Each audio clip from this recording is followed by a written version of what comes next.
Hello dear students, കോമക്സ് ട്യൂട്ടോറിയലിൻ്റെ പുതിയൊരു വീഡിയോയിലേക്ക് സ്വാഗതം. കാലിക്കറ്റ് യൂണിവേഴ്സിറ്റി 6th സെമസ്റ്റർ UGയുടെ റിസൾട്ട് ഇപ്പോൾ യൂണിവേഴ്സിറ്റി വെബ്സൈറ്റിൽ വന്നിട്ടുണ്ട്. അപ്പോൾ നിങ്ങളെല്ലാവരും റിസൾട്ട് നോക്കിയിട്ടുണ്ടാകും എന്ന് പ്രതീക്ഷിക്കുന്നു. ഇതാ 6th semester BA, BSW, BTF, BVC, അഫ്ദുൽ ഉലമ, BSc, BCA, BCom, BBA, BCom professional, BCom honours, അങ്ങനെ എല്ലാ കോഴ്സുകളുടെയും റിസൾട്ട് വന്നു.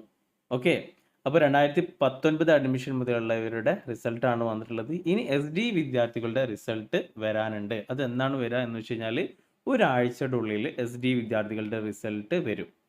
അപ്പോൾ 6 സെമ്മിൻ്റെ റിസൾട്ട് വന്നപ്പോൾ നിങ്ങൾ പല ആൾക്കാരും മിക്ക ആൾക്കാരും ഗ്രാജുവേറ്റ് ആയിട്ടുണ്ടാകും. അപ്പോൾ എങ്ങനെയാണ് നിങ്ങളുടെ CGPA കാൽക്കുലേറ്റ് ചെയ്യുക, അതേപോലെ എത്രയാണ് നിങ്ങളുടെ ഓവറോൾ ഗ്രേഡ് തുടങ്ങിയ കാര്യങ്ങൾ അറിയാൻ ഞാനൊരു വീഡിയോ ചെയ്തിട്ടുണ്ട്. അതിൻ്റെ ലിങ്ക് അത് ഡിസ്ക്രിപ്ഷനിൽ കൊടുക്കാം. അപ്പോൾ റിസൾട്ട് വന്ന് എല്ലാ സബ്ജക്റ്റിലും പാസ്സായ വിദ്യാർത്ഥികൾ നിങ്ങൾ പ്രൊഫഷണൽ സർട്ടിഫിക്കറ്റിനും അതേപോലെ കൺസോളിഡേറ്റഡ് ഗ്രേഡ് കാർഡിനും അപ്ലൈ ചെയ്യുക. അത് കിട്ടിയ കൺസോളിഡേറ്റഡ് ഗ്രേഡ് കാർഡും പ്രൊഫഷണൽ സർട്ടിഫിക്കറ്റും കിട്ടിക്കഴിഞ്ഞ് കഴിഞ്ഞാൽ നിങ്ങൾ പ്രൊഫഷണൽ ഒറിജിനൽ സർട്ടിഫിക്കറ്റിന് പെട്ടെന്ന് തന്നെ അപ്ലൈ ചെയ്യുക. അപ്പോൾ ഡിലേ ആയി കഴിഞ്ഞ് കഴിഞ്ഞാൽ പിന്നെ അതിന് ഫൈൻ കൊടുക്കേണ്ടി വരും. അപ്പോൾ ഇത്ര മാസത്തിനുള്ളിൽ അപ്ലൈ ചെയ്യണം എന്നൊക്കെ ഉണ്ട്. അപ്പോൾ എന്തായാലും വിജയികൾക്ക് കൺഗ്രാജുലേഷൻ. അപ്പോൾ 6 സെമ്മിൻ്റെ റിസൾട്ട് വന്ന സ്ഥിതിക്ക് ഹയർ എഡ്യൂക്കേഷന് പോകുന്നവർ എന്തായാലും അതിന് വേണ്ടിയിട്ട് പ്രിപ്പറേഷൻ നടത്തുക.